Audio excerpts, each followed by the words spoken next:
46번.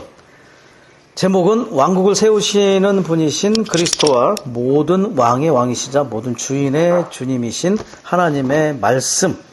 자, 왕이시고 말씀이신 그리스도에 대해서 또 이번 메시지에서 좀 다뤄볼 필요가 있는 것 같습니다. 시작하기 전에 한 가지 좀 말을 하고 시작하기 원합니다. 우리가 겨울이 지나면 꼭 하는 게 있습니다. 집에서든 집이든 꼭 하는 게 있죠. 봄맞이 대청소를 합니다. 그죠? 겨우 내내 묵었던 모든 것들을 청소하는 그 대청소를 시작하죠. 근데 우리는 봄맞이 대청소를 하는 것이 아니라 여름맞이 대청소가 필요해요. 오늘 메시지는 여름맞이 대청소를 하는 그러한 메시지라고 보시면 좋겠어요. 자, 마태복음 24장 32절 말씀을 제가 읽어드릴게요. 마태복음 24장 32절. 여러분은 무화과 나무에서 비유를 배우십시오. 그 가지가 부드러워지고 잎사귀들이 나오면 여러분은 여름이 가까운 줄을 압니다. 자, 무화과 나무는 이스라엘 나라를 비유적으로 말하는 것이죠. 근데 이 무화과 나무는 사복음서 처도에서 주님에게 저주를 받았어요. 열매가 없는 것으로 인하여. 그런데 다시 이 무화과 나무의 비유를 배우라고 말씀을 하시면서 그 가지가 부드러워지고 잎사귀가 나온다는 말을 하고 있죠.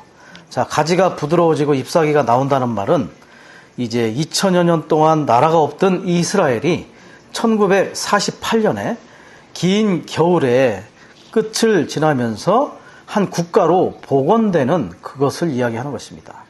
그래서 환란의 시기를 지나서 이제 1948년에 이스라엘 나라가 독립을 하게 됐죠.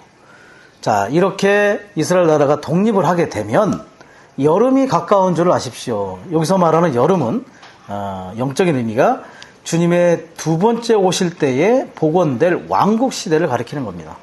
그래서 우리는 여름, 즉 왕국을 준비하는 여름맞이 대청소가 오늘 주되게 요한계시록 19장과 20장에서 이 여름맞이 대청소를 하고 있다는 것을 볼 필요가 있겠습니다.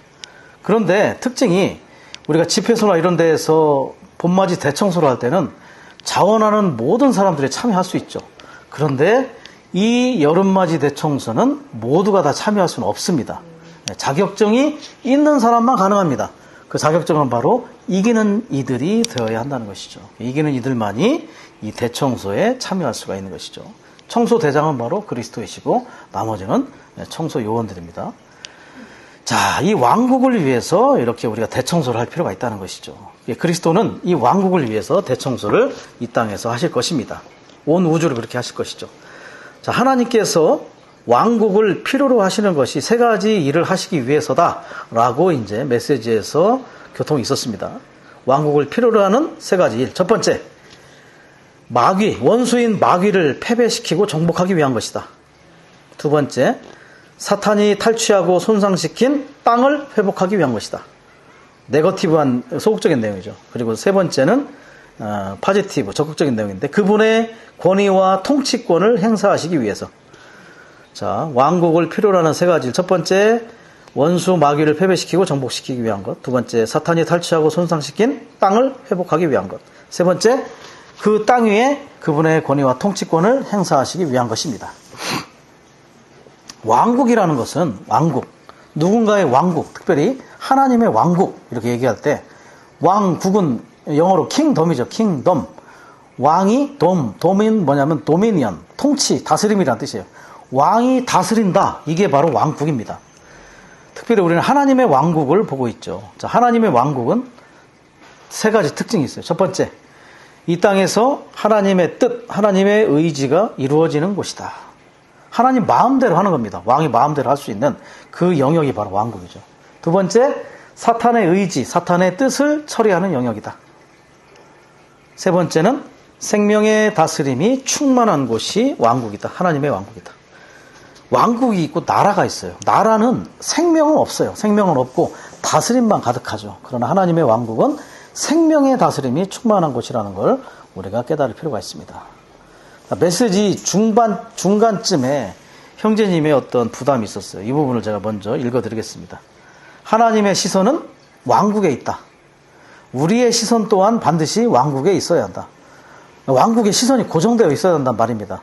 왜? 하나님께서 지금 왕국에 시선이 꽂혀 있기 때문에.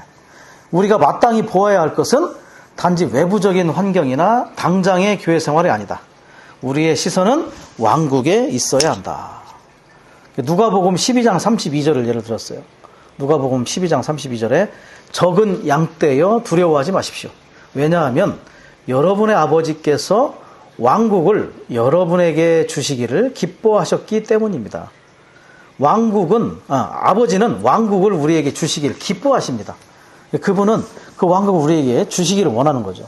그래서 왕국은 그분이 주시기를 기뻐하는 우리의 몫이고 우리의 소유이다. 이런 관점을 가져야 된다는 거죠. 어떨 때 이런 관점이 있냐? 우리가 왕국에 우리의 시선이 있을 때, 우리가 그리스도와 함께 공동왕으로서 다스리는 것은 반드시 우리가 보아야 할 소중하고 중요한 요점이다. 이것을 위해서 우리가 메시지 43번에 누렸던 것, 특별히 하나님은 우리를 보좌의 사람들이 되게 지금 하고 계세요. 우리는 지금 보좌의 사람들이 되고 있죠. 그래서 그때 보좌의 사람들이 되는 비결이 뭐냐면 그분과 함께 정찬을 먹을 때 우리가 그분과 함께 공동왕들이 될 수 있다라고 이야기를 하고 있었습니다. 그래서 그분의 의도가 우리 사람 안으로 그분 자신을 일에 넣으심으로, 어떻게 일어 넣습니까? 우리가 함께 먹을 때 그분 자신을 우리 안에 일에 넣으심으로 우리가 보좌의 사람들이 될 수 있다는 것이죠. 그분은 이미 보좌에 먼저 선구자로서 올라가셨어요. 십자가에 못 박히시고 부활하시고 승천하심으로 먼저 보좌에 오르신 인성 안에 계신 참 사람이시죠. 그리고 그분은 오늘 우리를 보좌의 사람들로, 보좌로 한 발 한 발 이끌고 계시고 그 보좌에 이르는 길을 우리에게 열어 놓으셨다는 것입니다. 그래서 우리는 계속해서 조금씩 우리는 보좌 앞으로 나아가는 자들이 될 필요가 있다. 이것이 가능한 게 뭐냐면 그분의 임재 가운데 있는 거죠. 보좌를 갖는 것은 바로 그분의 임재를 갖는 것이고 그분의 통치와 다스림 아래 있는 것을 우리는 볼 필요가 있습니다.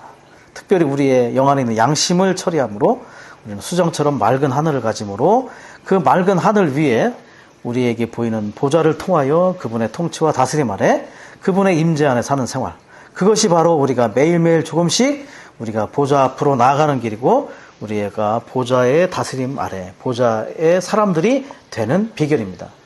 마치 창세기 5장에 나오는 에녹이 매일매일 조금씩 하나님 앞으로 이렇게 동행해 나아갔던 것 같이 우리는 계속해서 보좌의 사람들이 될 필요가 있을 것입니다. 그럴 때 우리는 결국 공동왕들이 돼서 쇠막대기와 지팡이로 우리는 열국 백성들을 다스리는 그러한 사람들이 되겠죠. 자, 다스린다는 것은 바로 목양하는 것입니다.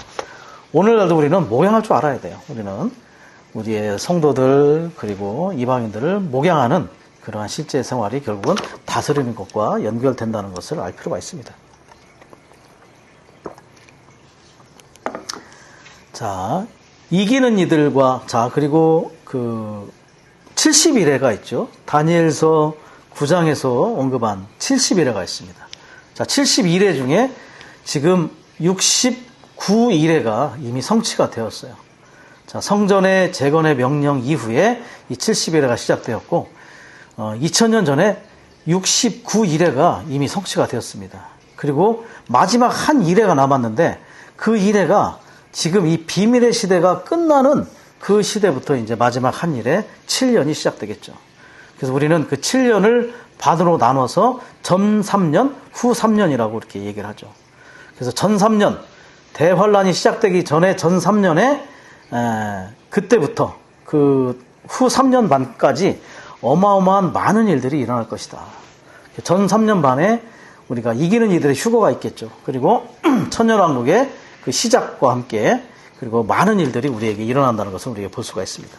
그리고 마지막 그 후 3년 반 동안에 대부분의 성도들의 휴거가 있을 것이고 또 종교적인 바벨론의 처리가 있을 것이고 유대교는 파멸될 것이고 물질적인 바벨론, 그 세상 정부가 이제 아마겟돈 전쟁을 통해서 끝나게 되겠죠.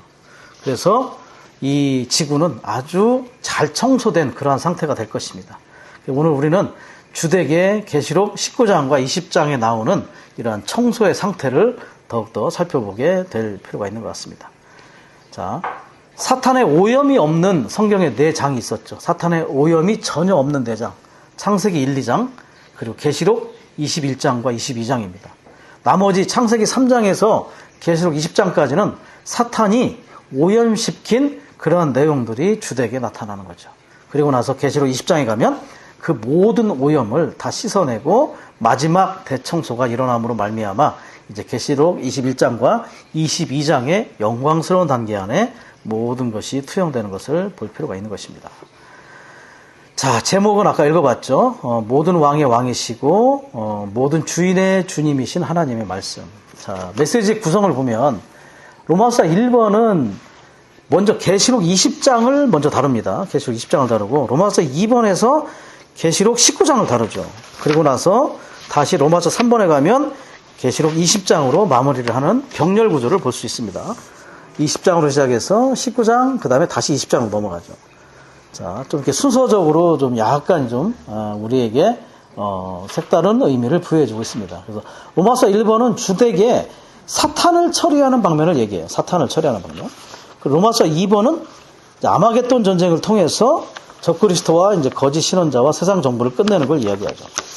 로마서 3번에서는 주로 20장 마지막에 이제 그리스도와 공동왕들을 이기는 자들인 공동왕들을 통해서 어떻게 통치하고 다스리는지를 우리에게 보여주고 있는 방면이죠.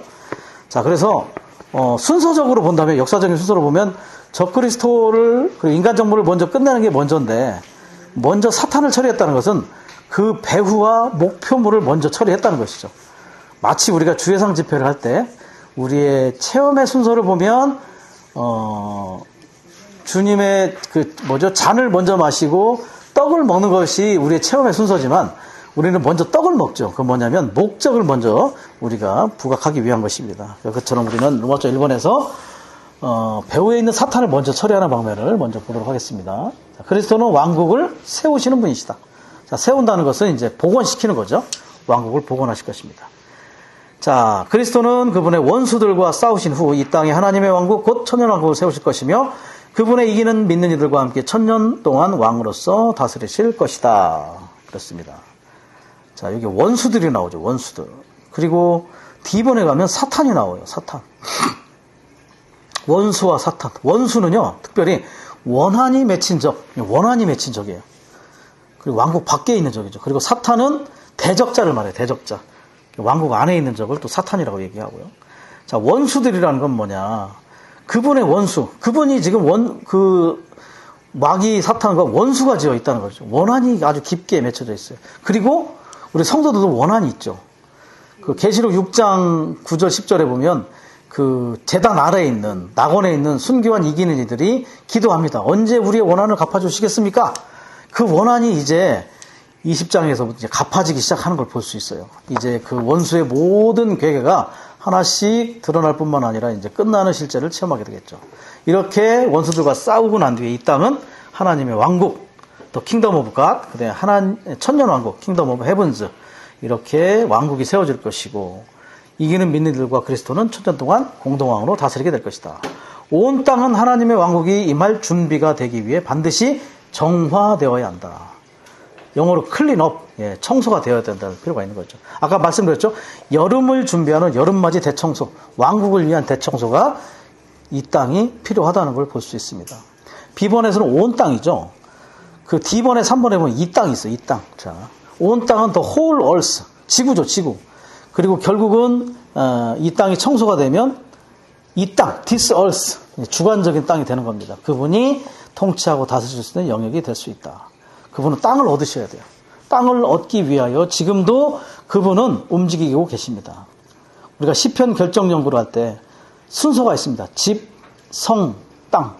그분은 집을 얻고 집을 통해 성을 얻고 성을 통해 결국은 왕국이 임할 땅을 얻는 그러한 사역이 계속되고 있음을 볼 수가 있는 것이죠. 자, 유일하게 남아있는 한 가지가 있는데 그것은 바로 모든 문제의 근원인 사탄이다. 근원을 처리하기 위해서 먼저 20장의 내용을 먼저 언급했다는 것이죠. 자, 형제님이 그런 게 통했어요. 사탄, 이 원수 사탄은 전시간 비난자이다. 전시간 비난자. 전시간자는 전시간자예요. 근데 전시간 비난을 하는 자. 와, 참. 밤낮 쉬지 않고 참소하러 다니는 자. 그래서 이 말이 이제 참소자, 마귀, 디아블로스 같은 말이죠. 그리고 요한복음 8장 44절에 나오는 것처럼 그는 거짓말장이 아비, 거짓말장이에요. 그리고 처음부터 살인한 자, 살인자예요. 그에게는 진리가 없어요. 거짓말밖에 없죠. 그리고 그는 왜 살인자냐면 그가 사람에게 죄를 넣었기 때문에 죄로 인하여 사람이 죽게 됐거든요. 그렇기 때문에 모든 인류에 대한 살인자입니다. 결국은 사람이 죽게 된 것이 그가 사람 속에 주입한 죄로 인하여 죽게 되었기 때문에 그는 살인자가 된 것입니다. 이 문제의 근원인 사탄을 처리하게 되는 것이죠. 결국은 이제 천년왕국 후에 그 불못에 이 사탄이 들어갈 때 이 모든 근원이 끝나게 될 것이고, 고린도전서 15장 26절에 보면 마지막으로 없어져야 할 원수가 바로 죽음이라고 합니다.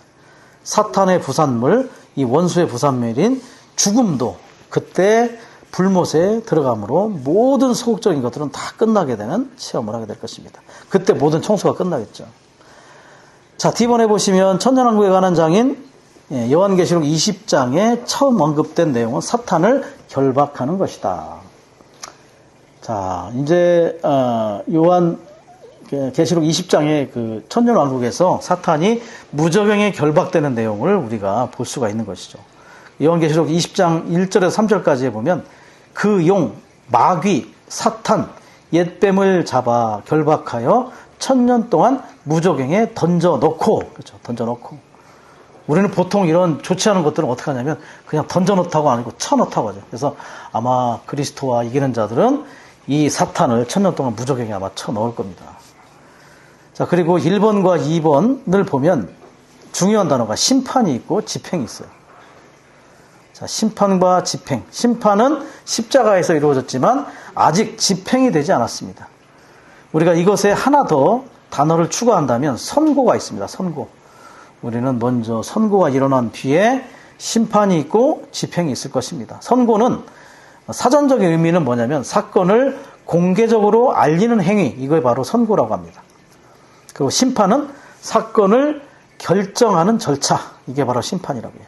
그리고 집행은 심판 결과를 강제로 실현하는 것을 집행이라고 합니다. 그래서 먼저 언제 선고가 됐냐면 에스겔서 28장에 그리고 이사야 14장에서 선고가 되었어요.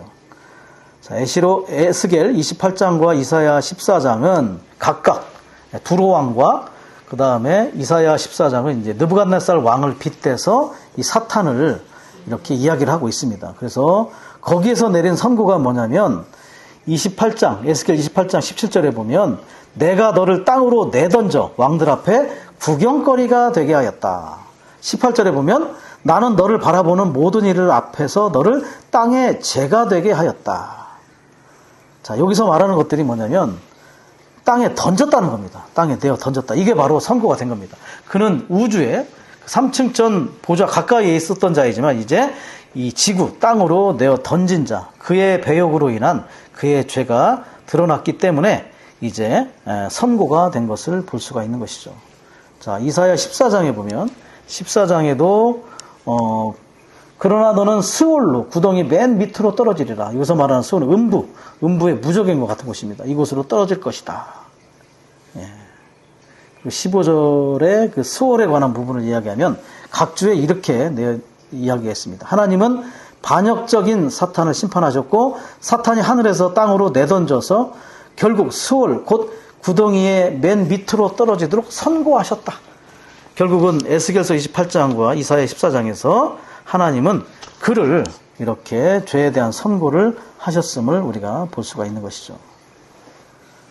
자, 그리고 이사야 14장 23절에서도 보면 멸망의 빗자루로 쓸어버리라. 예, 그래서 결국은 그가 이렇게 선고된 자였고, 그리고 그 선고된 것은 언제? 십자가에서 심판이 되었습니다. 그리고 나서 아직 집행되지 않았죠. 이제 이기는 자와 그리스도가 함께 그의 죄를 합당하게 심판을 통해 집행을 하게 될 것입니다. 그러한 집행 절차가 바로 청소하는 것과 같은 것이고 전쟁하는 것과 같은 것입니다. 아까 보았지만 우리가 그가 전시간 비난자라고 했잖아요. 자, 이거는 이제 법적으로 무고죄에 해당됩니다. 거짓말장이 위증죄죠.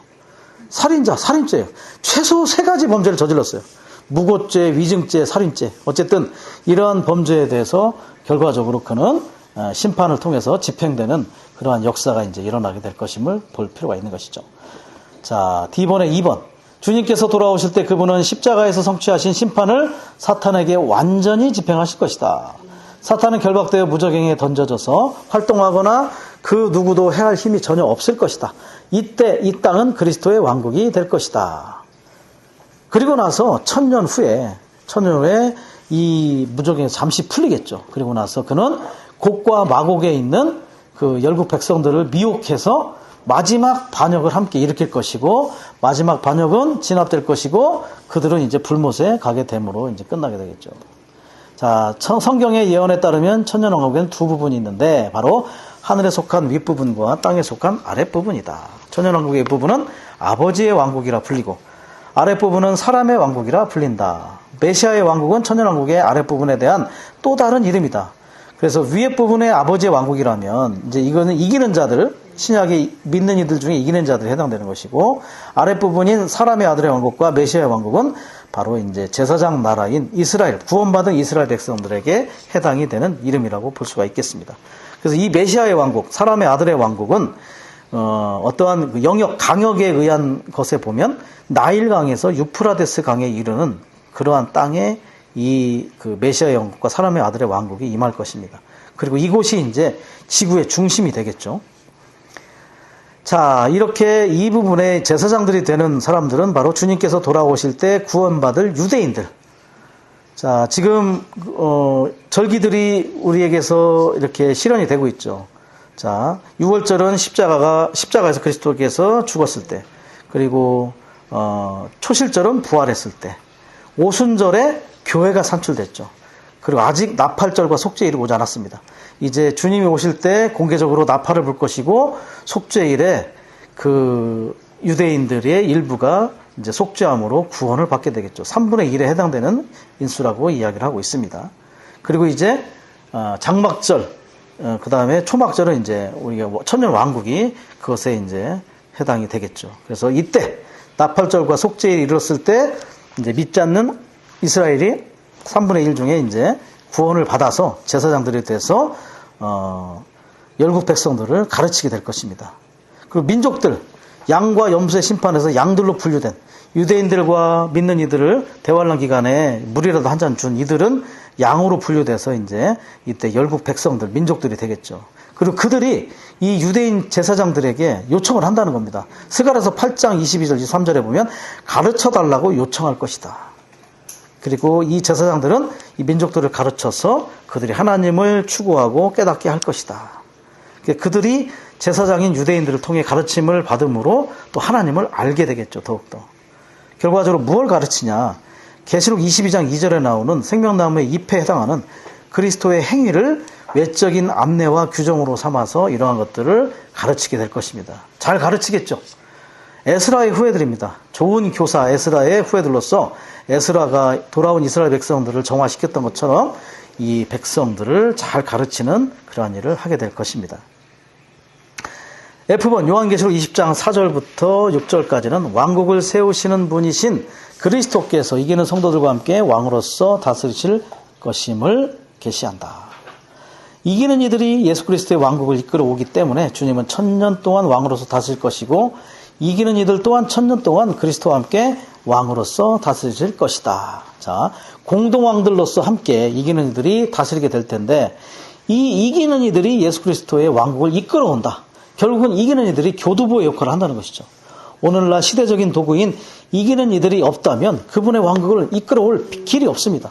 그분께는 반드시 그분의 왕국을 가져오기 위해서 이기는 이들이 필요하다는 걸 볼 수 있습니다. 자, 그리고 함께 다스리죠. 함께 공동왕이라고 했어요. 자, 예전에 교통이라는 말의 헬라어가 뭐였냐면 코이노니아. 뜻이 뭐죠? 공동참여죠. 공동참여. 교통은 공동으로 참여하는 겁니다. 오늘 우리가 그날 공동왕들로 참여하기를 원한다면 오늘 그분과의 교통 안에, 그분의 모든 것들 안에 공동으로 참여하는, 함께 참여하는 일을 해야 될 필요가 있습니다. 교통은 뭐죠? 또 한 말로 하면 흐름이라는 말과 같습니다. 이 흐름의 근원이 어디입니까? 보좌입니다. 보좌로부터 이 흐름이 우리 안에서 계속 흐르고 또 흘러나가기 때문에 그 흐름이 우리를 통치하고 다스리고 결과적으로 이 교통이 그러한 근원이 보좌입니다. 교통의 근원이 보좌. 흐름의 근원인 보좌. 그래서 우리가 함께 공동 참여하는 교통은 바로 보좌의 다스림과 통치 아래 이런 흐름과 함께 있는 거죠. 그래서 이영진이 그랬어요. 사람이 인도직분이 아니다. 사람이 권위가 아니고 교통이 권위이다. 교통이 인도직분이라는 겁니다. 그래서 교통하지 않으면 인도직분이 될 수 없어요. 우리는 항상 교통하는 자들이 되어야 하고 수직적이거나 수평적으로 항상 이 교통 가운데 머물러서 항상 공동 참여함으로 어느 날 그분과 함께 공동왕으로 다스리는 그러한 일에 우리가 함께 할 것입니다. 요한계시록 20장 4절에서 내가 보니 보좌들이 있고 그 위에 사람들이 앉아 있었으며 그들에게는 심판하는 권위가 주어졌습니다. 심판하는 권위가 있습니다. 하나님께서 그리스도를 심판의 주님으로 세우셨죠. 요한복음 5장 22절이나 10장 42절, 디모데후서 4장 1절이나 베드로전서 4장 5절에 보면 하나님께서 그리스도를 심판의 주님으로 세우셨다고 말합니다. 자, 어떻게 심판의 주님으로 세우시고 그분이 심판자가 되실 수 있냐? 주님께서 우리 대신에 하나님의 심판을 받으셨기 때문에 요한복음 3장 14절과 15절에 보면 그분이 놋뱀이 되셔서 우리를 대신해 또 사탄을 대신해서 그분이 놋뱀으로서 심판을 받으셨죠. 하나님은 주님을 그래서 심판관으로 세우실 수가 있었습니다. 그분이 심판을 받으신 분이시기 때문에. 그래서 계시록에 그분은 용광로에서 재련된 빛나는 놋새와 같이 그분께서 모든 것을 밟으심으로 심판하실 자격을 갖게 되었습니다. 그래서 계시록의 주님은 구속의 주님이나 구원의 주님이 아니라 심판의 주님이 되시기 위해 오신다는 거죠. 이 시대는 아직 구속의 주님이나 구원의 주님이시죠. 그러나 계시록의 시대에는 심판의 주님이 오시는 것입니다. 우리는 그날 심판의 주님으로 만나지 않기를 원하죠. 그렇기 때문에 오늘 우리는 더욱더 구속의 주님과 구원의 주님을 많이 체험할 필요가 있습니다. 자, 그리고 계시록에서는 두 방면의 심판이 있는데 첫 번째 교회를 먼저 심판합니다. 그리고 나서 세상을 심판하죠. 교회는 어떤 방식으로 심판하냐면 말씀으로 심판합니다. 바로 일곱 교회에 보낸 7 서신은 바로 교회들에게 책망하는 말씀이 많았어요. 그 말씀이 결국은 교회를 책망하고 있는 것이었어요. 그리고 나서 7 봉인과 7 나팔과 7 대접을 통해서 세상을 심판하시죠. 세상은 어떻게 심판하냐? 재앙과 환난을 통해서. 교회는 말씀을 통해서, 세상은 재앙과 환난을 통해서 심판하십니다. 오늘 우리는 그래서 심판 가운데 있죠, 사실은. 언제 심판이 있냐? 베드로전서 4장 17절에 나오는 것처럼 아버지 하나님의 집에서부터의 심판이 있습니다. 자, 베드로전서의 그 라이프스타일 읽어보면 이렇게 나와 있습니다. 핍박과 고난들이 일종의 심판이다. 우리의 생명을 정화시키는 훈련이고 모든 불순물을 없애는 불의 시험이다. 불타는 용광로라는 것이죠. 자, 이러한 심판이 오늘 우리에게 있어요. 우리를 정화시키기 위해서. 그래서 우리는 장차 대환란 기간에 있을 우리에게 대환란 기간이나 천년왕국 동안에 바깥 어두운 곳에 슬피 울며 이를 갈지 않기 위해서 그때 우리에게 임하는 경륜적인 징계를 피하기 위하여 오늘 우리는 아버지의 집에서부터의 심판을 계속해서 볼 필요가 있습니다. 우리의 모든 것들이 정화될 필요가 있겠죠. 자, 그들은 이제 보좌 위에 앉아 있으며 그들에게는 심판하는 권위가 주어졌다. 우리를 보좌의 사람들이 되게 함으로 우리도 동일하게 심판의 권위가 주어지는 것이죠. 심판하는 권위를 갖는 것은 왕국을 얻는 것을 의미한다. 사실은 우리가 하나님의 그 유기적인 구원의 방면을 체험할 때마다 사실은 우리는 심판을 받고 있습니다. 자, 생명 안에서 왕으로 다스리는 그러한 실제가 우리 가운데 있게 되는 것이죠. 자, 우리 안에 우리가 영과 혼과 몸이 조금씩 변화되고 변형되는 생명이 성장하는 체험을 함으로 말미암아 우리는 어떻게 합니까? 그분의 다스림과 통치 아래 더욱더 그분의 질서 아래 머무는 실제를 체험하게 되죠.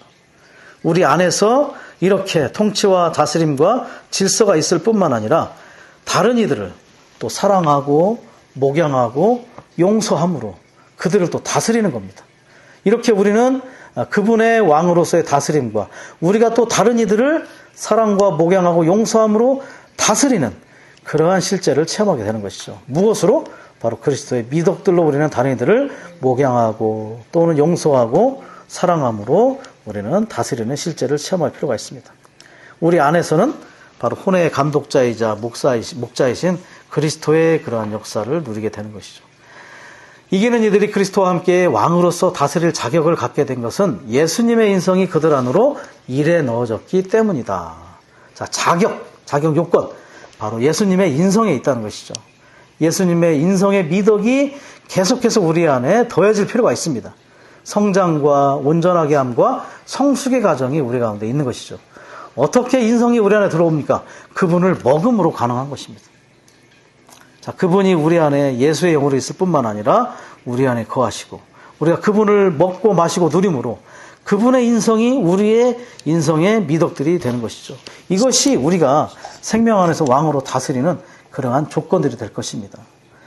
에베소서 4장 2, 3절에 보면 모든 일에 겸허하고 온유함으로 오래 참음으로 사랑 안에서 서로 짊어지고 화평의 매는 띠로 그 영의 하나를 힘써 지키십시오.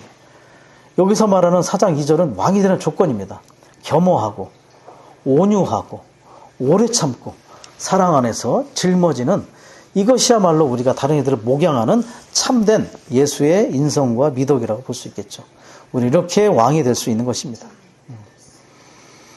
자, 이렇게 우리가 다스리는 공동 왕들이 되는 그런 자격 요건을 갖추기 위해서 그 형제님이 세 가지의 이야기를 하셔서 세 가지 방면의 이야기. 첫 번째, 생명 안에서 성숙에 이르러야 한다. 우리 안에 왕의 생명이 있어요. 그렇기 때문에 우리 자신을 이 왕께 기꺼이 열고 협력하기를 원한다면 우리는 계속해서 생명이 성장하고 성숙하는 체험을 하게 될 것이다. 결과적으로 생명의 체험의 네 번째 단계에 이르러야 되겠죠. 그 네 번째 단계가 바로 왕으로서 다스리는 단계까지 오는 것입니다. 그 네 번째 단계는 또 몸의 인식의 단계가 있고 승천의 단계, 또 영적 전쟁의 단계가 있는데 결과적으로 합당하게 다스리는 왕의 위치에 오르는 것은 바로 생명의 성숙에 달려있다는 것이죠. 두 번째는 그리스도와 동일한 위치를 나누는 법을 알아야 한다. 자, 우리는 골로새서 3장 1, 2절의 말씀과 같이 우리는 그리스도와 함께 일으켜진 자들이죠. 그렇기 때문에 바울은 뭐라고 했냐면 그리스도와 함께 일으켜졌다면 우리는 위에 있는 것들을 추구하십시오. 거기에서 그리스도는 하나님의 오른편에 앉아 계십니다. 사실은 오늘 우리가 그 위치에 있는 거죠. 사실은 그 보좌에서 내려오면 안 됩니다. 여러분은 위에 있는 것들을 생각하고 땅에 있는 것들을 생각하지 마십시오. 비결은 뭐냐면 우리의 생각을 위에 있는 것들에 두는 겁니다. 땅에 있는 것들, 문화, 종교, 철학, 우리 행위를 개선하는 것들, 문화, 종교, 철학, 우리 행위 개선 등을 생각하지 말고 우리의 모든 생각을 위에 있는 하늘에 속한, 그래서 바울은 또 우리가 하늘에 속한 시민권이 있다고 하잖아요. 우리는 그 위치를 나누는 법을 배워야 한다. 오늘 우리가 그 위치 안에 있는 그러한 자들, 그것이 바로 우리의 임재이고 우리의 영 안에 있는 그러한 그 영의 임재임을 볼 필요가 있어요. 그래서 뭐라고 교통하셨냐면 자신의 감정에 따라 살거나 환경에 휘둘리지 말아야 한다. 우리는 위의 것들을 추구하는 자들 될 필요가 있다는 것입니다. 세 번째는 높아지고 균형 잡힌 인성이 필요하다. 합당한 인성, 합당한 사람, 바로 예수님의 인격, 부활한 인격을 가져야 한다. 자, 부활했다는 건 뭐냐? 타고난 것을 갖고 있지 않다. 부활한 그러한 분별된 인성을 가져야 된다. 소재물의 예를 들었어요. 소재물의 고운 가루와 같이 균형 잡힌 그러한 인성, 부드럽고 아주 균형 잡힌 인성이죠. 그리고 또 뭘 얘기했냐면 시팀나무. 시팀나무는 그 성막의 널빤지 등을 사용하는 그 성막에 사용된 나무였어요. 이 부분은 뭐냐? 단단한 인성. 고운 가루와 같은 부드러운 인성일 뿐만 아니라 시팀나무와 같이 단단한 인성. 시팀나무가 왜 단단하냐면요. 그걸 찾아봤더니 시팀나무는 광야에서 사는 유일한 나무예요. 광야에는 너무나 척박하기 때문에 어떤 식물이 살기가 어렵거든요. 그 광야에서 살고 있는 나무가 바로 시팀나무. 그런데 그 시팀나무에 뭐가 있냐면 가시가 있습니다. 그래서 예전에 개혁성경에 뭐라 했냐면 아카시아 나무라는 말을 쓴 이유가 뭐냐면 그 가시가 있기 때문에. 그 가시가 있기 때문에 새들이 와서 잎사귀를 먹으려다가 가시에 찔려 죽기도 한다고 합니다. 새들은 성경에서 귀신들이나 이제 타락한 천사들을 상징하죠. 그렇기 때문에 척박한 환경에서도 살아남고, 그리고 사탄적인 요소들을 처리할 수 있기 때문에 이 시틴 나무는 그리스도의 그 강한 단단한 인성을 상징하는 것이죠. 그리고 또 하나를 상징한다면 백향목이 있어요. 성전의 그러한 건축재료는 백향목은 레바논이라고 하는 척박한 땅에서 자라난 나무입니다. 아주 강한 경우에는 뿌리가 100m까지 이렇게 자란다고, 밑에 뿌리를 내린다고 하죠. 아주 견고한 인성을 상징할 때는 백향목을 상징하기도 합니다. 우리는 이러한 높아지고 균형 잡힌 인성이 필요하다. 단단한 인성이 또 가져야 될 필요가 있고, 견고한 인성을 또 가질 필요가 있고, 또 소재물과 같이 고운 가루의 그런 인성도 필요한 것이죠. 그래서 우리의 옷 입는 방식이나 또 몸가짐, 이런 것들은 합당하게 가질 필요가 있다는 것을 강조해주고 있었습니다. 자, 그리고 아이벌은 이제 부활에 관한 부분인데, 계시록 20장 6절에 나오는 것처럼 첫째 부활에 참여하는 사람들은 복이 있고 거룩합니다. 자, 틀림없이 이 복은 최고의 복, 그 땅에 나타나고 왕국을 상속받고 더 나아가 왕국 안에서 왕들이 되는 복이다. 그렇죠. H번을 안 했네요. H번. 자, H번에서 같이 나가야 돼요. H번은 자, 여기서 최상의 부활을 얘기합니다. 최상의 부활. 1번에 보면 첫째 부활 있죠. 그 다음에 2번에 뛰어난 부활. 그리고 탁월한 부활. 자, 최상의 부활은 첫째 부활, 뛰어난 부활, 탁월한 부활. 예. 자, 성경에서 첫이라고 나오는 건 first, 가장 좋은 겁니다. 가장 좋은 부활이라는 뜻이죠. 첫 열매, 가장 좋은. 그리고, 그죠? 예. 안 좋은 것도 있습니다. 첫사람 아담 하면 그 좋은 건 아니었죠. 거기는 마지막 아담이 더 좋습니다. 어쨌든 성경에서 첫은 가장 좋은 것을 의미한다는 것. 한 가지를 더 한다면 보상의 부활이다. 결국은 우리가 보상을 받는 부활임을 우리가 알 필요가 있습니다.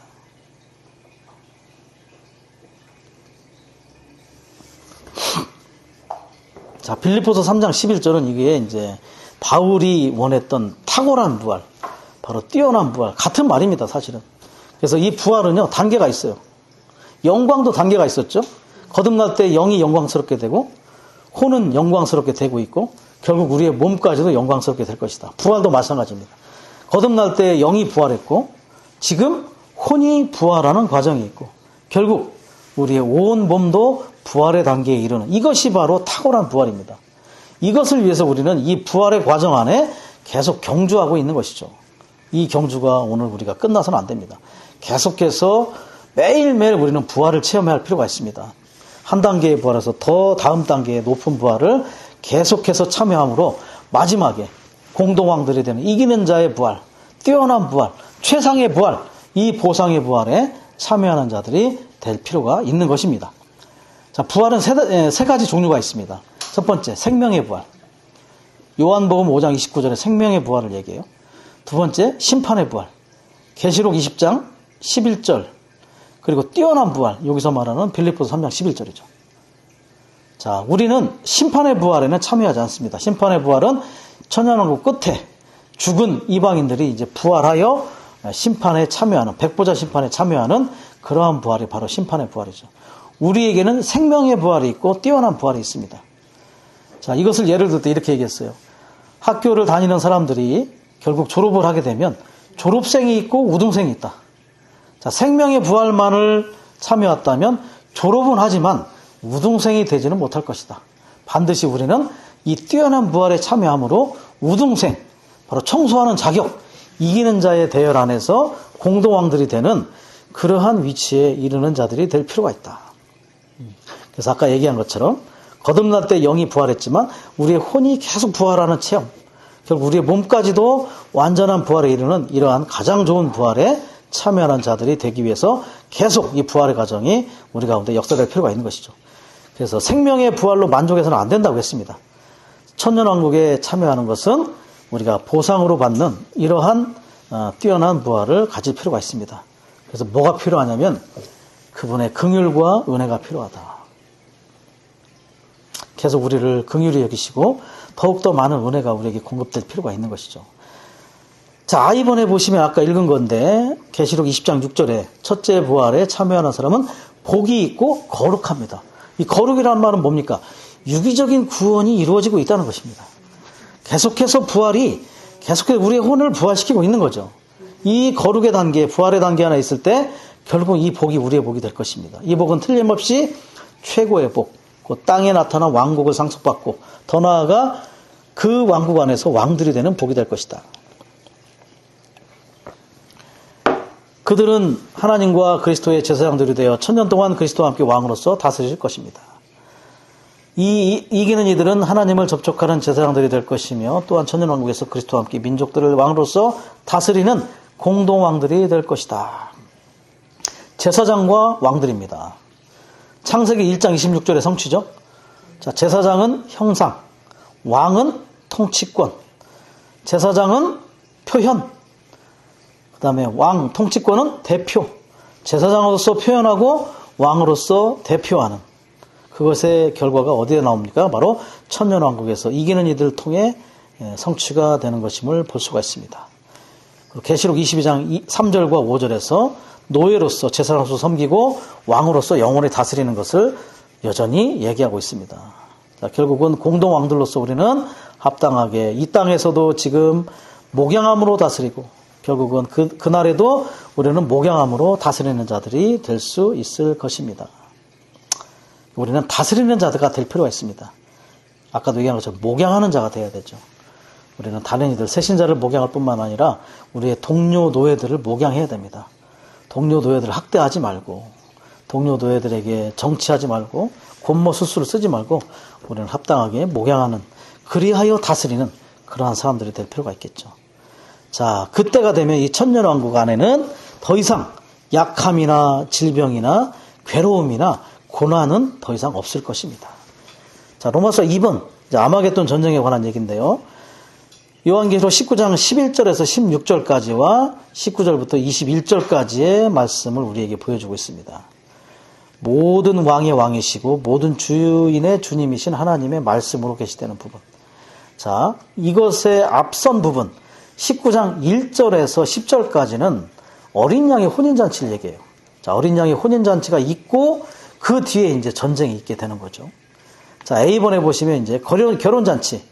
그 앞부분에 있는 결혼잔치 후에 그리스도는 그분의 군대인 그분의 신부 이기는 믿는 이들과 함께 싸우는 장군으로 오셔서 군대 장관, 총사령관으로 오셔서 적그리스도와 싸우실 것이다. 사람이 모든 왕의 왕, 모든 주인의 주님께 맞서 전쟁을 벌이기까지 할 것이다. 자, 이기는 신부 군대가 있고 총사령관인 그리스도가 있습니다. 자, 이기는 신부 군대입니다. 신부 군대. 자, 마태복음 25장에 보면 처녀가 있고 노예가 있죠. 처녀는 결국 신부가 될 것이고요. 노예는 군대가 될 것입니다. 그래서 처녀와 노예가 결국은 신부와 군대가 되는 것이죠. 처녀는 생활의 방면, 노예는 봉사의 방면, 처녀는 인격의 방면, 노예는 사역의 방면. 우리는 처녀로서 예비될 필요가 있고 노예로서 준비될 필요가 있습니다. 결과적으로 이제 신부로 되면 신부 예복, 세마포 예복을 얻게 되겠죠. 그리고 그대로 아마겟돈에 가서 신혼여행지에 가서 싸우게 될 때는 그 옷이 군복이 되는 거예요. 결국은 혼인잔치, 결혼잔치의 예복이 결국은 이제 군복으로 이렇게 연결이 되겠죠. 세마포 옷이. 자, 처녀는 생활의 방면이기 때문에 본질의 영, 안으로 본질의 영이 채워지고 충만하게 되는 방면. 그 노예는 일이기 때문에 봉사고 사역이기 때문에 경륜의 영이 밖으로 충일하게 옷 입혀지는 거. 그래서 안팎으로 그 영으로 충만되고 충일한 그러한 생활이 처녀와 노예로서 결국은 이기는 신부 군대가 되어 전쟁에 참여하는 그러한 자격증을 얻게 되겠죠. 자, 적그리스도와 인간 정부, 물질적인 바벨론을 끝나게 될 것입니다. 적그리스도와 거짓 신원자와 열왕과 그들의 군대들이 어린 양께 맞서 전쟁을 일으킬 것이다. 적그리스도는 네로의 영이 이제 합해지는 거고, 거짓 신원자는 가룟 유다의 영이, 열왕은 마지막 로마의 군대. 예. 결국 유럽에서 일어난 유럽의 군대들, 이것이 중심이 돼서 이제 어린 양이신 그리스도에 맞서서 전쟁을 일으키게 되겠죠. 이 전쟁은 땅이 하늘들에 맞서고 사람이 하나님께 맞서는 싸움일 것이다. 그리스도의 원수들은 더욱더 악해져서 그리스도께 전쟁을 선포하기까지 할 것이다. 사람이 실제로 하나님께 전쟁을 선포할 수 있다는 것은 참으로 경악스러운 일이다. 싸움에 상대가 안 되는데 싸움을 걸고 있습니다. 신랑이신 그리스도는 그분의 신부와 함께 오셔서 그들과 맞서 싸우실 것이다. 이기는 신부 군대와 함께 총사령관이 오시게 될 것입니다. 결국 이 이기는 신부 군대, 그리스도와 함께 신혼여행지인 아마겟돈 전쟁에 가서 이렇게 표현했어요. 신혼집을 청소할 것이다. 시간은 1시간밖에 안 걸린답니다. 1시간 안에 이 전쟁이 끝납니다. 그러니까 이게 어떤 무기로 싸우면 더 걸리겠지만 이게 말로 하기 때문에 이제 금방 결론이 날 것입니다. 자, 이렇게 적그리스도와 거짓 신론자들은 이제 이 전쟁 후에 불못에 던져지게 될 것이고, 사탄은 결박당해서 무적행 아비소스에 던져질 것이다. 1000년 동안. 사탄이 없으니까 어떻습니까? 그때 안식이 오는 거예요. 천년왕국이 안식이죠. 안식. 오늘 이 땅에서 안식은 어디냐? 사탄이 없는 곳, 우리의 영안이 안식입니다. 영안에 들어가면 안식이 있어요. 왜? 그곳은 사탄이 침범할 수 없으니까. 천년왕국에는 그가 아예 무적행에 들어가 있으니까 이 땅이 안식입니다. 그리고 새로 살려면 영원한 안식이 있는 거죠. 3단계의 안식을 얘기하는 거예요. 천년왕국 때 온 우주는 연회장이 될 것이다. 얼마나 안식이 충만하겠습니까? 자, B번 보십시오. 신생말이 있고 신실하시고 참되시다고 불리시는 분께서 그 위에 타셨는데 그분은 의로 심판하시고 전쟁하는 분이시다. 자, 흰색말, 흰색. 흰색의 의와 아주 가까이 관계가 있습니다. 흰색은 뭐예요? 깨끗하고 순수하고 공정하고 인정받을 만하다. 그건 바로 의와 관계에 있습니다. 의로 심판하시고 전쟁하는 것은 바로 흰색말을 탄 분과 관련이 있다는 것이죠. 신실하실 뿐만 아니라 참되시다. 자, 참되다는 말은 헬라어로 알레티노스. 참되다, 실제다, 진짜다. 아, 진짜다 할 때 알레티노스. 알레테이아라는 말이 있어요. 알레테이아, 진리. 진리는 알레테이아. 그리고 실제 혹은 진짜, 참 이럴 때는 알레티노스. 물론 비슷한 말이긴 합니다. 자, 신실하시고 참되시다는 그리스도의 칭호일 것이다. 그리스도는 하나님께 신실하시고 그분 자신을 믿는 사람들에게도 신실하시다. 그분은 이렇게 신실하신 것에 근거하시어 하나님을 반대하는 자들과 모든 믿는 이들을 박해하는 자들을 패배시키고 멸망시키신다.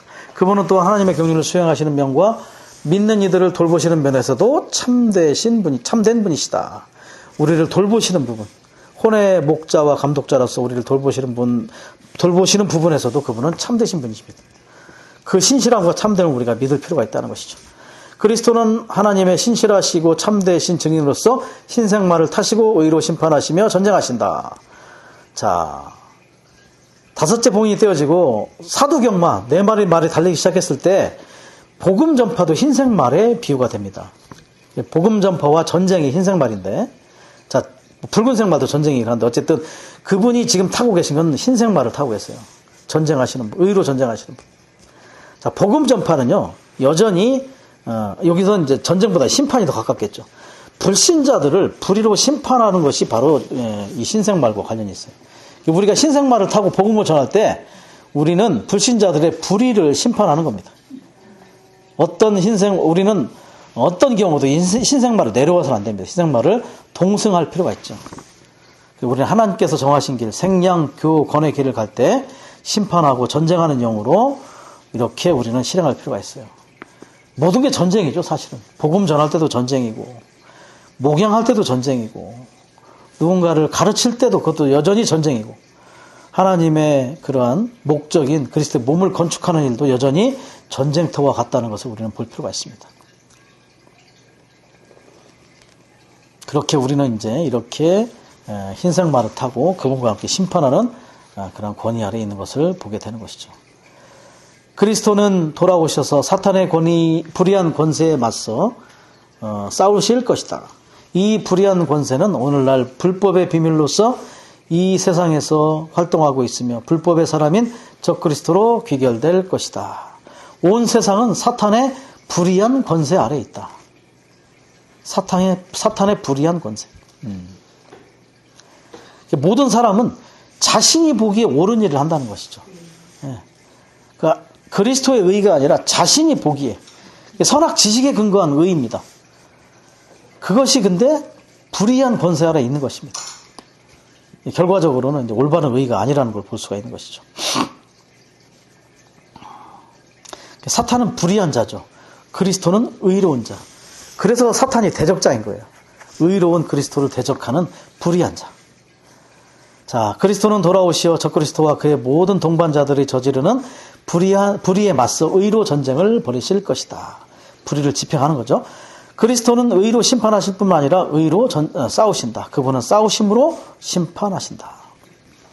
자, D번. 자, 두 번째 핵심이죠. 그분의 이름은 하나님의 말씀이라고 불립니다. 계시록에서는 아멘도 그분의 이름이라고 했어요. 아멘도 이름. 확고부동한, 확실한, 뭔가 그분은 확실한 분이시죠. 그분의 이름은 또 하나님의 말씀입니다. 자, 요한복음에 하나님의 말씀이 있고 요한계시록에 하나님의 말씀이 있는데요. 요한복음에서의 하나님의 말씀은 주로 구속, 생명, 빛, 건축에 관한 말씀하심이 많았어요. 요한복음에서는 구속, 생명, 빛, 건축. 요한계시록에서는 생명과 건축 이런 것에 더해서 싸움에 관한 말씀을 많이 하신다는 거죠.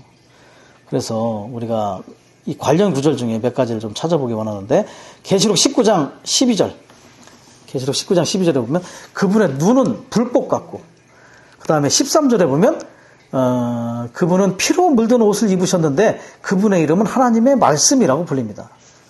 그리고 15절에 가면 그분의 입에서는 예리한 칼이 나오는데 자 이때 이 말씀은 그분의 입에서 나오는 말씀은 생명과 은혜와 건축과 이런 말씀보다는 이제 싸우는 말씀이죠.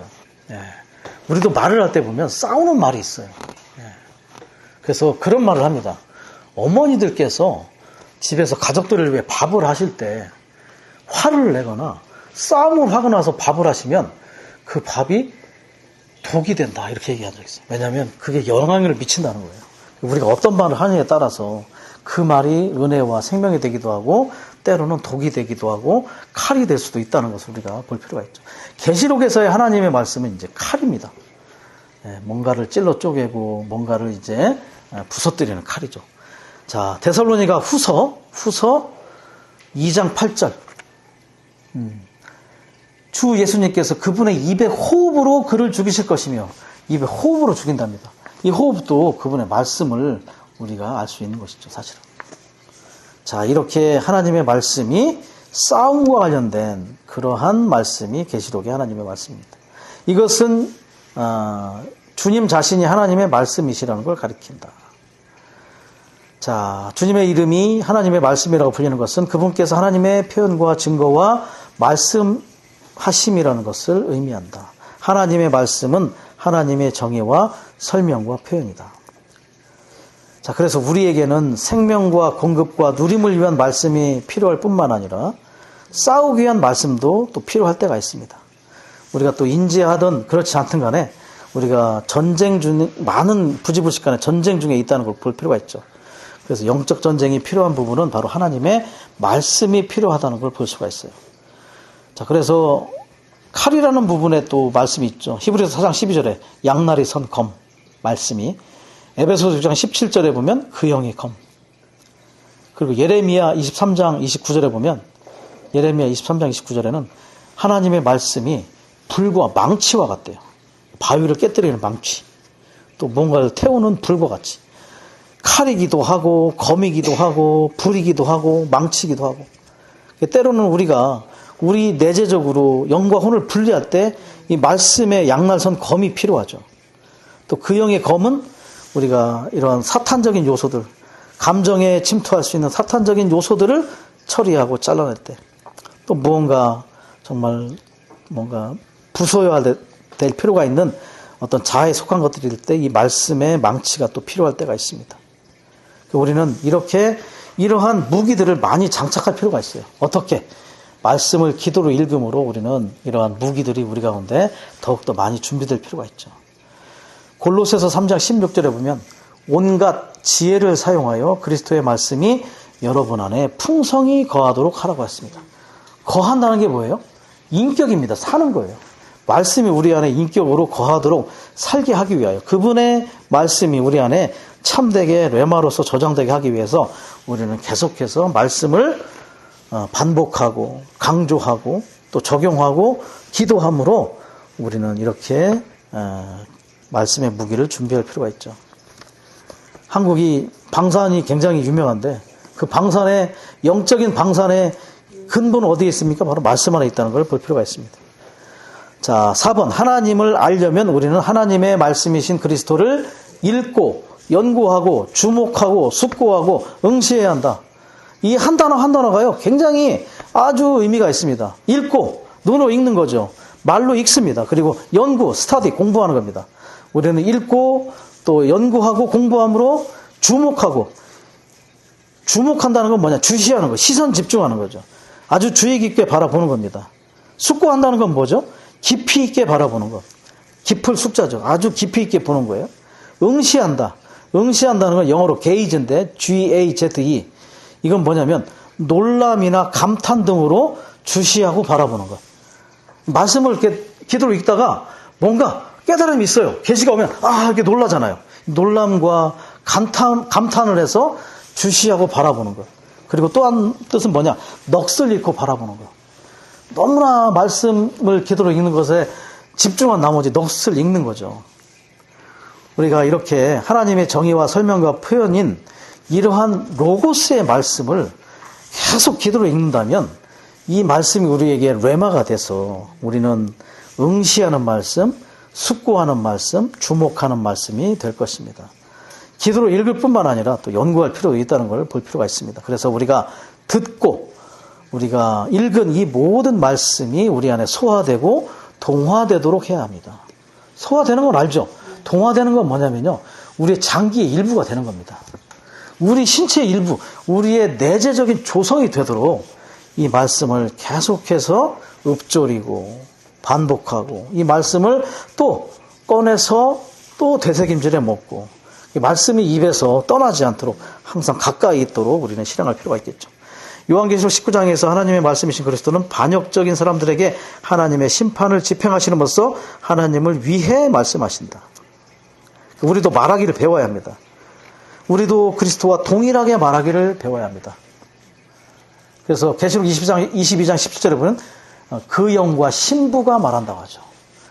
계시록 2, 3장에서는 그 영이 교회들에게 말하는 걸 들을 필요가 있었지만 이제 계시록 22장 17절에 가면 그 영이 신부와 하나 되어 말하는 것. 이제 그 말씀이 우리의 조성이 되고 우리 존재가 된 겁니다. 그 인격이 우리의 인격이 됐으니까, 그죠? 그분의 인격, 그 이름이 하나님의 말씀인데 그 말씀이 이제 우리의 인격이 되었기 때문에 우리가 말하는 것이 그 존재가 되는 거예요. 바울이 그냥 자기의 의견을 얘기했을 때도 하나님의 말씀과 동일하다고 말했던 것처럼 그 정도가 되도록 우리는 이 말씀이 우리 안에 더욱더 거할 필요가 있습니다. 계시록 12장에 보면 이기는 자들의 요건이죠. 첫 번째는 어린 양의 피가 있고, 두 번째 증언하는 말. 그 증언하는 말이 많아야 됩니다. 승리의 말씀, 그리고 혼생명을 사랑하지 않는 것이죠. 어쨌든 우리는 계속해서 그리스도의 말씀이 우리 안에 풍성히 거할 수 있도록 말씀을 가까이 하는 자들이 될 필요가 있습니다.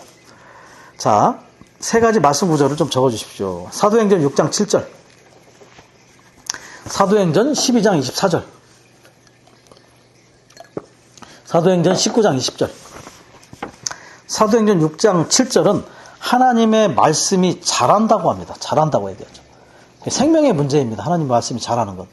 마음 안에, 우리의 마음 안에 뿌려진 씨처럼 이 하나님의 말씀은 우리 안에서 생명의 문제로 자랄 필요가 있어요. 두 번째, 12장 24절은 하나님의 말씀은 자라고 번성하였다. 말씀이 우리 안에 자랄 뿐만 아니라 번성할 필요가 있습니다. 자, 그랬더니 19장 20절에 이렇게 하여 주님의 말씀이 힘있게 자라고 점점 세력을 얻었다.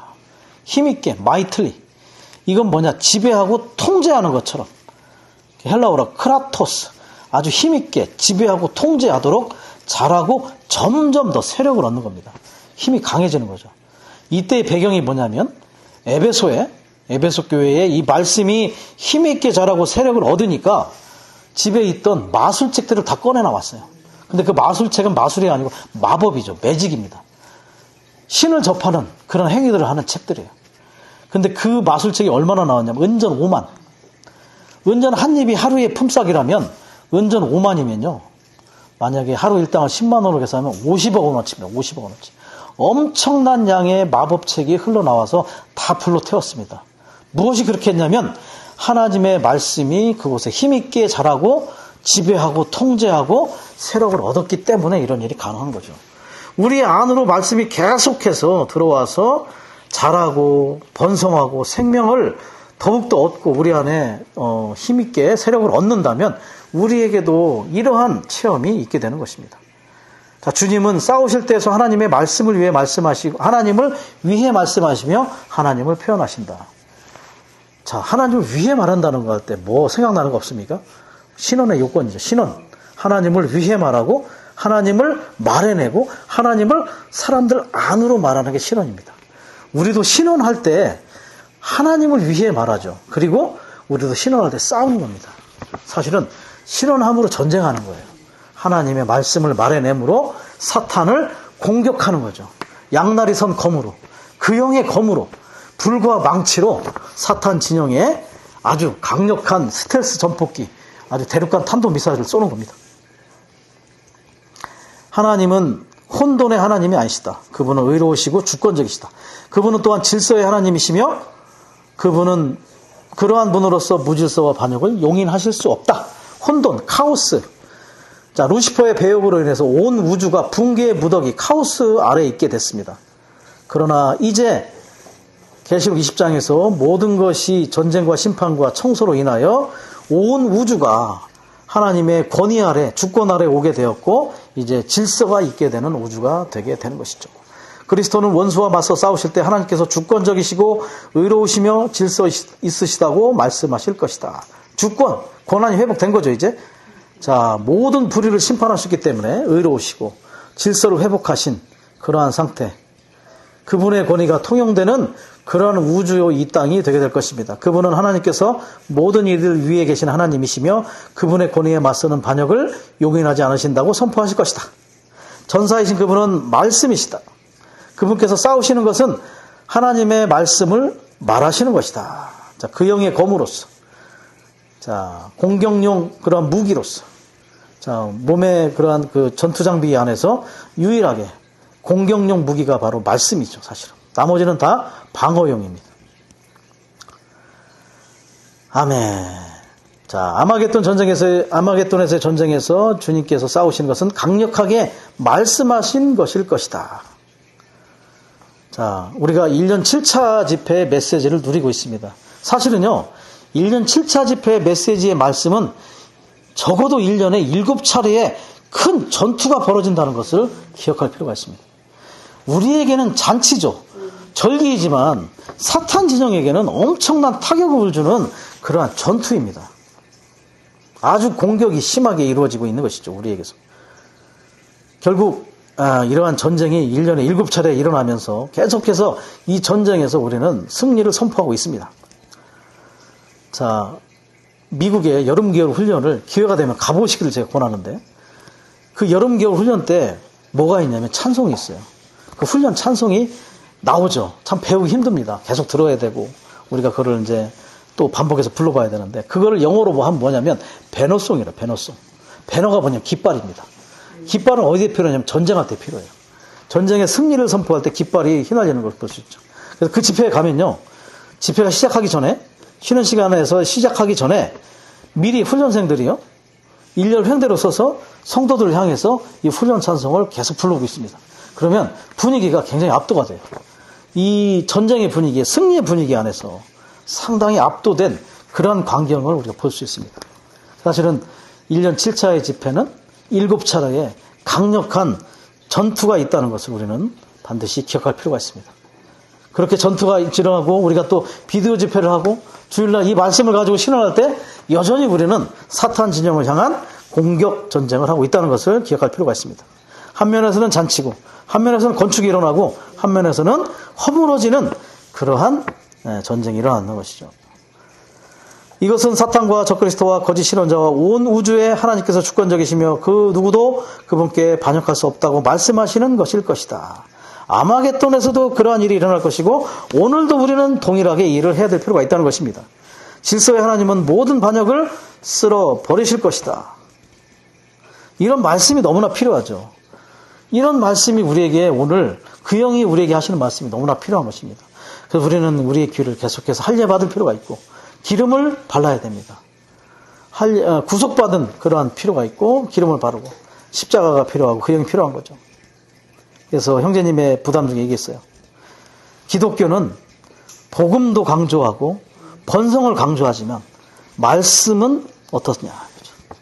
오늘 우리도 말씀 외에 다른 걸 관심하는지 우리가 볼 필요가 있습니다. 이렇게 그분은 말씀으로 전쟁을 치를 뿐만 아니라 이 말씀으로 온 우주 만물을 여전히 붙들고 계십니다. 그 히브리서 1장에 나오는 거 있죠. 말씀으로 우주 만물을 붙들고 계시다. 여러분들이 지금 교회 생활 가운데 집회 가운데 이 형제자매들 몸 안에서 지체로서 버티고 이렇게 우리가 서 있는 것은 말씀 때문에 그분의 말씀을 우리를 붙들고 있기 때문에 가능한 겁니다. 우리에게 하시는 말씀이 있잖아요. 우리에게 계속해서 공급하시는 그 말씀이 우리를 이렇게 붙들고 계시다는 걸 볼 필요가 있어요. 그래서 우리는 어떻게 해야 돼요? 이 말씀 안에 더욱더 풍성히 거하도록 이 말씀 안에 더욱더 들어갈 필요가 있습니다. 자, 이제 로마서 3번에 그리스도와 공동 왕들, 통치와 다스림이 있습니다. 다시 계시록 20장 넘어갔죠. 그리스도는 땅을 소유하신 후에 왕국 안에서 왕으로서 땅을 통치하실 것이며 그분의 이기는 믿는 이들과 함께 민족들을 다스리실 것이다. 장차 오실 왕이신 그분은 다가올 천년왕국에서 하나님의 왕국의 머리와 중심이실 것이다. 이것은 이사야서 32장 1절과 예레미야서 23장 5절, 스가랴서 14장 9절과 17절의 성취일 것이다. 이 말씀들을 좀 읽어보겠습니다. 특별히 스가랴서 14장 19절에 보면 여호와께서 온 땅의 왕이 되시리니 그날에는 여호와께서 한 분 하나님일 것이며 그분의 이름만이 하나님이실 것이다. 이사야 32장 1절 참으로 한 왕께서 의에 따라 통치하시고 통치자들의 정의에 따라 다스리시라. 이사야 32장 16절 18절 의가 그때의 정의가 광야에 거하고 의가 비옥한 땅에 머물며 의의 일이 화평이 되고 의의 결과가 영원토록 평온과 안전이 되리라. 그리고 나의 백성은 평화로운 처소에 안전한 거주지와 걱정 없는 안식처에 살게 되리라. 이러한 성취가 일어나게 된다는 것입니다. 그리스도는 땅과 그 모든 백성들을 구속하심으로써 왕국의 영역과 왕국의 구성 요소가 되게 하셨으며 모든 것을 팔아 왕국을 사셨고 마태복음 13장 44절이죠. 보물과 진주를 보고 샀어요. 십자가에 가서 그분께서 죽음을 맞이해서 그 대가로 사신 겁니다. 얼마나 가치가 있었으면 땅과 그 모든 백성들을 사탄의 강탈에서 구출하셨다. 그리스도는 복원된 땅과 복원된 민족들의 왕이 되실 완전한 권리를 가지실 것이다. 이 땅은 복원될 것이고 복원된 민족들이 있게 될 것입니다.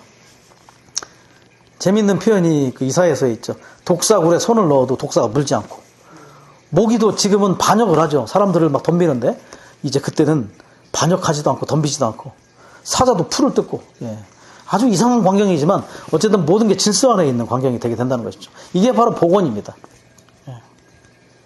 컴퓨터에 복원의 어떠한 그 스위치를 눌렀을 때 모든 바이러스가 치료되고 모든 것들이 정상적으로 돌아가는 다가오는 그리스도의 통치에서 하나님의 권위와 영광이 완전히 나타날 것이고 온 땅과 그 백성들은 의와 평안과 기쁨 안으로 그리고 하나님의 창조에 관한 완전한 축복 안으로 이끌릴 것이다.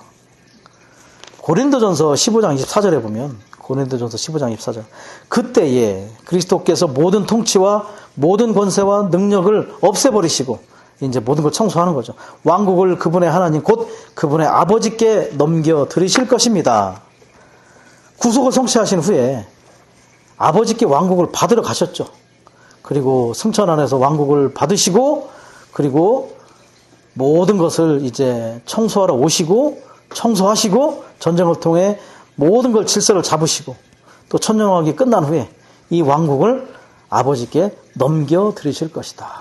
그리고 나서 그분은 공동왕으로서 우리와 함께 다스리고 영원 안에서 또한 왕으로서 다스리는 일을 하게 될 것이다.